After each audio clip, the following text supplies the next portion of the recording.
Hello everyone, in this video we discuss a relationship between intensity of fluorescent radiation and concentration of solution. आपण ह्या व्हिडिओमध्ये relation intensity of fluorescent radiation आणि concentration of solution यांच्यामधलं बघणार आहोत. आता यासाठी आपण बियर्स लॅम्बर्ट्स लॉ जो आपल्याला माहिती आहे त्याचा आपण आधार घेणार आहोत. आता बियर्स लॅम्बर्ट्स लॉ काय सांगतो तर absorbance is equal to epsilon naught molar absorptivity. Epsilon naught म्हणजेच मोलर ॲब्झॉर्बिव्हिटी इंटू सी म्हणजेच concentration of our sample into L. L म्हणजे thickness of our sample. A is equal to epsilon naught into C into L. आता absorbance अजून आपण कसं लिहितो तर absorbance is equal to log to the base 10 I0 upon IT. I0 म्हणजे काय तर इंटेन्सिटी ऑफ इन्सिडेंट रेडिएशन आणि IT म्हणजे इंटेन्सिटी ऑफ ट्रान्समिटेड रेडिएशन. मग आपला नवीन फॉर्म्युला काय होईल log to the base 10 I0 upon IT is equal to epsilon naught into C into L. आता आपल्याला हे रिलेशन काढायचंय तर ते काढण्यासाठी आपण थोडं इक्वेशन मध्ये चेंजेस करू. आता log to the base 10 I0 upon IT जर सिम्प्लिफाय केलं तर log to the base 10 I0 minus log to the base 10 IT is equal to epsilon naught CL. मग log to the base 10 IT is equal to log to the base 10 I0 minus epsilon naught CL.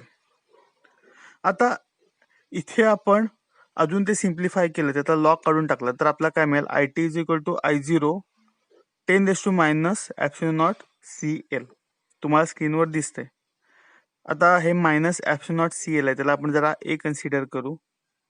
त्यामुळे आपला काय मिळेल I0 IT is equal to I0 10 raise to minus A. आता हे झालं आपलं equation. आता पुढे जर आपण बघायला गेलो तर the intensity of light absorb by the solution is given by I absorption is equal to I0 minus IT. Intensity of absorb radiation आपण कशी काढणार intensity of incident radiation minus intensity of transmitted radiation म्हणजे IAB is equal to I0 minus IT. आता IT ची value आपल्याला माहिती आहे IT is equal to I0 10 raise to minus A. मग ती व्हॅल्यू पुट केल्यावर आपल्याला काय मिळणार I absorbance is equal to I0 minus I0 10 raise to minus A. आता आपण ते थोडं सिम्प्लिफाय करू I0 कॉमन काढू मग I of AB is equal to I0 ब्रॅकेटमध्ये 1 minus 10 raise to minus A. आता हा आपल्याला एक सिम्प्लिफाय इंटेन्सिटी ऑफ ॲब्झॉर्ब रेडिएशनचा फॉर्म्युला मिळाला. आता इथे काय होतंय की रेडिएशन ॲब्झॉर्ब केल्यानंतर रेडिएशन एमिट होत आहेत in the form of fluorescence. मग the intensity of fluorescent light is directly proportional to the intensity of light और लाईट ॲब्झॉर्ब. जी फ्लुरोसंट लाईटची इंटेन्सिटी आहे ही ॲब्झॉर्ब रेडिएशनच्या इंटेन्सिटी एवढी असते. आता फ्लुरोसंट लाईटची जी इंटेन्सिटी आहे त्याला आपण F कन्सिडर करू आणि ॲब्झॉर्ब रेडिएशन किंवा लाईटची इंटेन्सिटीला IAB आपण म्हटलेलंच आहे. त्यामुळे F is directly proportional to the IAB. Therefore F is equal to KIAB. आता K हा कॉन्स्टंट असणार आहे. आपण ते प्रपोर्शनॅलिटी जे चिन्ह आहे ते काढून तिथे इक्वल्स टू चिन्ह आणलं मग त्यासाठी काय ते कॉन्स्टंट आपण तिथे वापरला. आता आपलं इक्वेशन काय झालं F is equal to KIAB. आता IABचा आपल्याला फॉर्म्युला माहिती आहे IAB is equal to I0 ब्रॅकेटमध्ये 1 minus 10 raise to minus A. आता हा जर आपण पुट केलं तर आपल्याला F ची व्हॅल्यू काय मिळणार F is equal to KI0 ब्रॅकेटमध्ये 1 minus 10 raise to minus A. आता ह्याचं आपण एक्सपान्शन करू. एक्सपान्शन केल्यावर आपल्याला काय मिळेल F is equal to KI0 ब्रॅकेटमध्ये 2.303 A minus 2.303 A square divided by 2 factorial plus 2.303 A cube minus 3 divide by 3 factorial minus 2.303 A raise to 4 divide by 4 factorial plus dash dash असं आपण त्याचं expansion केलं तर आपल्याला पुढे काय मिळतंय ते आपण बघू. At a low concentration absorbance A is small and hence the above equation can be approximate to F is equal to K into I0 2.303 A. आता ए हा जो ऍब्झॉर्बन्स आहे एकदम कमी आहे, लो कॉन्सन्ट्रेशनला कमी असतो, त्यामुळे ए स्क्वेअर, ए क्यूब, एचा A⁴ ह्या ज्या टर्म्स आहेत ह्या एकदम निग्लिजिबल होतात, त्या झिरोच आपण ऑलमोस्ट कन्सिडर करू. त्यामुळे ह्या ज्या पुढच्या टर्म्स आहेत ज्या आपल्याला एक्सपान्शन मध्ये दिसत आहेत त्या इथे निघून जाणार आहेत, त्या झिरो होणार आहेत. मग आपल्याला फॉर्म्युला काय मिळेल, F is equal to K into I0 ब्रॅकेटमध्ये 2.303 A, म्हणजेच K I0 2.303 ऍप्सिलॉन CL. आता ए ची व्हॅल्यू आपण इथे पुट करू, ऍप्सिलॉन CL. आता इथे बघितलं तर ऍप्सिलॉन मोलर ऍब्झॉर्बिव्हिटी हा कॉन्स्टंट आहे. त्यानंतर आपला जो जेव्हा आपण ऑप्टिकल स्टडी करणार आहोत तेव्हा जेव्हा आपला सॅम्पल सेल आहे हा कॉन्स्टंटच असणार आहे, त्यामुळे एल कॉन्स्टंट आहे, 2.303 कॉन्स्टंट, के ही व्हॅल्यू कॉन्स्टंट आहे, I0 हे कॉन्स्टंट आहे. मग हे सगळे जे कॉन्स्टंट आहेत ते मिळून आपण के डॅश आपण इथे घेऊ. मग F is equal to K dash C आपल्याला स्क्रीनवर दिसतंय. त्यामुळे आपण काय म्हणू, F is directly proportional to the C, म्हणजे fluorescent intensity is directly proportional to the concentration. हे इथे प्रूव्ह होतंय, इथे आपण प्रूव्ह करतोय fluorescent intensity is directly proportional to the concentration of fluorescent substance in the solution. आता similarly phosphorescence साठी सुद्धा आपण काढू शकतो. Phosphorescence is directly proportional to the concentration of phosphorescent substance in the solution. आता हे रिलेशन झालं फ्लुरोसंट आणि फॉस्फोरसंट रेडिएशनचं intensity of fluorescent and phosphorescent radiation and concentration of solution, ह्याच्यामधलं हे रिलेशन झालं की दोघेही कॉन्सन्ट्रेशनला डायरेक्टली प्रोपोर्शनल असतात. आता हे झालं relation between intensity of fluorescent radiation and concentration of solution आणि intensity of phosphorescence radiation and concentration of solution. आता नेक्स्ट पार्ट आपण बघणार आहोत, फॅक्टर्स अफेक्टिंग फ्लुरोसन्स अँड फॉस्फोरसन्स.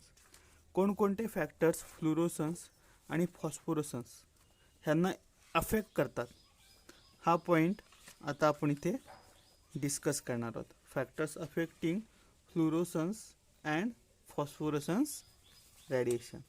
आता पहिला फॅक्टर आहे, the phosphorescence and fluorescence intensity of molecule has been found to change with temperature and pH of the solution. सोल्युशनचं temperature आणि pH ह्याबरोबर फ्लुरोसन्स आणि फॉस्फोरसन्स इंटेन्सिटी ह्या सुद्धा चेंज होतात. जसं आपण टेम्परेचर चेंज करू, pH चेंज करू, फ्लुरोसंट आणि फॉस्फोरसन्स इंटेन्सिटी ऑफ मॉलिक्यूल त्यासुद्धा चेंज होतात. त्यामुळे ह्या टेम्परेचर आणि pH डिपेंडंट आहे. Second, association, dissociation and solvation will also change this intensities.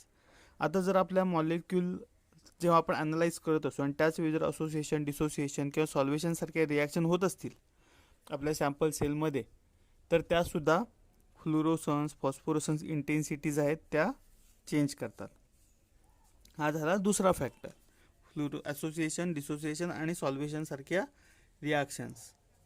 Then third, generally molecule with conjugated double bond show fluorescence और phosphorescence. जर पाय बॉन्ड्स असतील, डबल बॉन्ड्स असतील तर फ्लुरोसन्स आणि फॉस्फोरसन्स आपल्याला बघायला मिळतो. Then intensity of fluorescence is high in aromatic and heterocyclic molecules with electron donating group such as OH and NH2, but electron negative groups such as NO2, COH and halide diminish fluorescence or sometimes inhibit altogether. आता fluorescence फॉस्फोरसन्स हे आपल्याला aromatic आणि heterocyclic मॉलिक्यूलमध्ये बघायला मिळतात, पण जर त्यामध्ये electron donating group असेल तर. आता इलेक्ट्रॉन डोनेटिंग ग्रुप कुठचे आहेत, OH आहे, NH2 ग्रुप आहेत, हे इलेक्ट्रॉन डोनेटिंग ग्रुप आहेत, ते इलेक्ट्रॉन देतात. आणि असे ग्रुप जर ॲरोमॅटिक किंवा हेट्रोसायक्लिक कंपाऊंडमध्ये असतील तर आपल्याला फ्लुरोसन्स आपल्याला बघायला मिळतो, इंटेन्सिटी ऑफ फॉस्फोरसन्स हाय बघायला आपल्याला मिळते. पण जर इलेक्ट्रॉन विड्रॉइंग ग्रुप असतील म्हणजे NO2, COH, हॅलाइड्स ग्रुप, तर फ्लोरोसन्स हा कमी बघायला मिळतो, तो कधी कधी नष्टच होतो, डिमिनिशच होतो किंवा तो स्टॉप होतो. म्हणजे इलेक्ट्रॉन विड्रॉईंग ग्रुप असतील तर फ्लोरोसन्स बघायला मिळत नाही, पण इलेक्ट्रॉन डोनेटिंग ग्रुप असतील मॉलिक्यूलमध्ये तर फ्लोरोसन्स फॉस्फोरसन्स आपल्याला बघायला मिळतात. त्यानंतरचं फॅक्टर आहे when an atom of higher atomic number is introduce into pi electron system fluorescence generally decrease and phosphorescence increase. जर एखादा ॲटम हाय ॲटॉमिक नंबरचा जर आपण पाय इलेक्ट्रॉन सिस्टीममध्ये इंट्रोड्यूस केला एखाद्या मॉलिक्यूलमध्ये तर फ्लोरोसन्स डिक्रीज होताना दिसतो आणि फॉस्फोरसन्स इन्क्रीज होताना दिसतो. The presence of dissolve oxygen generally reduce the intensity of fluorescence. जर आपल्या सॅम्पलमध्ये डिझॉल्व ऑक्सिजन असेल तर तो फ्लोरोसन्सच्या इंटेन्सिटीवर इफेक्ट करतो, तो फ्लोरोसन्सची इंटेन्सिटी आहे ती कमी करतो. आता हे काही फॅक्टर्स आहेत, आपण 6 फॅक्टर्स बघितले जे फ्लोरोसन्स आणि फॉस्फोरसन्स ह्याच्यावर इफेक्ट करतात. आता त्यानंतर आपण इन्स्ट्रुमेंटेशनकडे वळणार आहोत. आपण फ्लोरोसन्स आणि फॉस्फोरसन्सचं इन्स्ट्रुमेंटेशन आपण बघणार आहोत. आता आपलं जे नेक्स्ट लेक्चर आहे त्याला आपण इन्स्ट्रुमेंटेशनकडे जाऊ. इन्स्ट्रुमेंटेशन ऑफ फ्लोरोसन्स आणि फॉस्फोरसन्स आपण नेक्स्ट लेक्चरला डिस्कस करू, नेक्स्ट व्हिडिओमध्ये डिस्कस करू. आता ह्या व्हिडिओमध्ये महत्त्वाचं काय आहे तर relation between intensity of fluorescent radiation आणि कॉन्सन्ट्रेशन ऑफ सोल्युशन हा पॉईंट महत्त्वाचा आहे. जर तुमचा बेसिक मॉलिक्युलर स्पेक्ट्रोस्कोपीचं बियर्स लॅम्बर्टसुद्धा तुम्हाला माहीत असेल, बेसिक कन्सेप्ट क्लिअर असतील तर तुम्हाला हे सोपं जाईल. आता थोडा हा पॉईंट कठीण आहे, हा आपण फळ्यावर शिकवणं बरं पडतं ह्या टाईपचं एक्सप्रेशन, पण आता काही लिमिटेशन असल्यामुळे आपण हे व्हिडिओ लेक्चर घेतो आहे. त्यामुळे आपण मी तुम्हाला डायरेक्टच तुम्हाला हे इथे रिलेशन इथे तुमच्याबरोबर डिस्कस केलं. जेव्हा आपण पुन्हा कधी लेक्चरसाठी वर्गात भेटू त्यावेळी आपण हे डिटेलमध्ये पुन्हा बघू. जर कोणाला शंका असेल तर तुम्ही मला त्या संदर्भात मेसेज करू शकता. आता इथे आपण थांबूया. थँक्यू.